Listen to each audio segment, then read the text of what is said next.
Saudara-saudari pencinta renungan harian Katolik Paroki Tomang Gereja Maria Bunda Karmel. Kalau kita mengaku sebagai orang yang beragama, maka salah satu pertanyaan yang muncul adalah, bagaimana saya menghidupi keagamaan saya? Untuk mengetahuinya, saya bisa bertanya kepada para pemuka agama atau orang-orang yang saya anggap lebih baik hidup keagamaannya. Dengan latar belakang cara berpikir demikian, maka pernyataan Yesus, jika hidup keagamaanmu tidak lebih baik daripada hidup keagamaan para ahli Taurat dan orang-orang Farisi, kalian tidak akan masuk ke dalam kerajaan surga, menjadi pernyataan yang mengagetkan. Ahli Taurat dan orang Farisi adalah pemuka-pemuka agama. Mereka adalah orang-orang yang mengetahui banyak tentang hidup keagamaan. Bagaimana mungkin seseorang baru masuk surga saat hidup keagamaannya melebihi orang-orang ahli agama, orang yang tahu banyak tentang agama?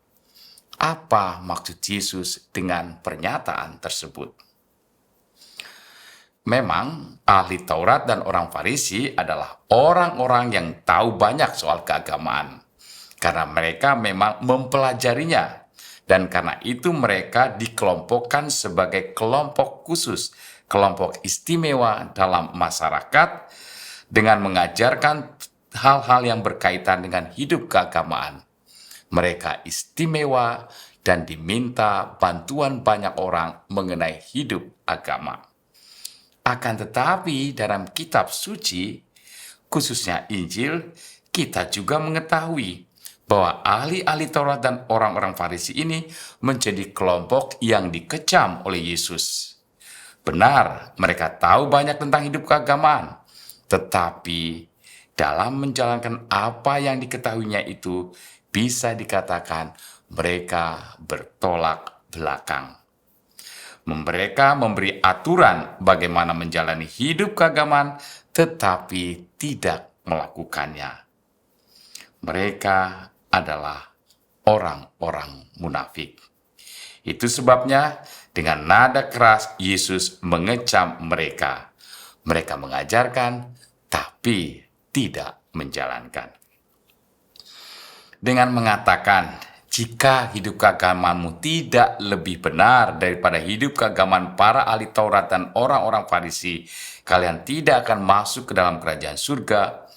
Yesus mau menegaskan bahwa pengetahuan keagamaan itu penting, karena tanpanya kita tidak tahu apa yang harus dilakukan. Tetapi jauh lebih penting lagi adalah melakukannya.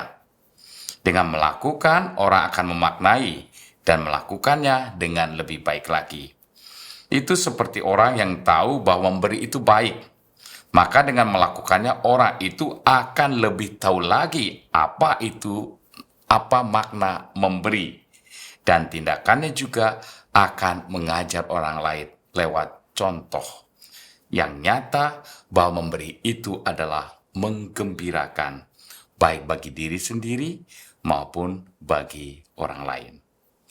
Pesan Yesus, jika hidup keagamaanmu tidak lebih benar daripada hidup keagamaan para ahli Taurat dan orang-orang Farisi, kalian tidak akan masuk ke dalam kerajaan surga, akhirnya menjadi tantangan bagi kita.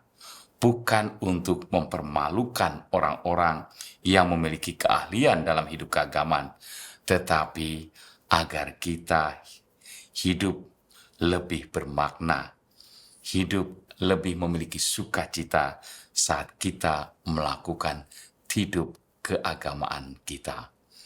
Tuhan memberkati.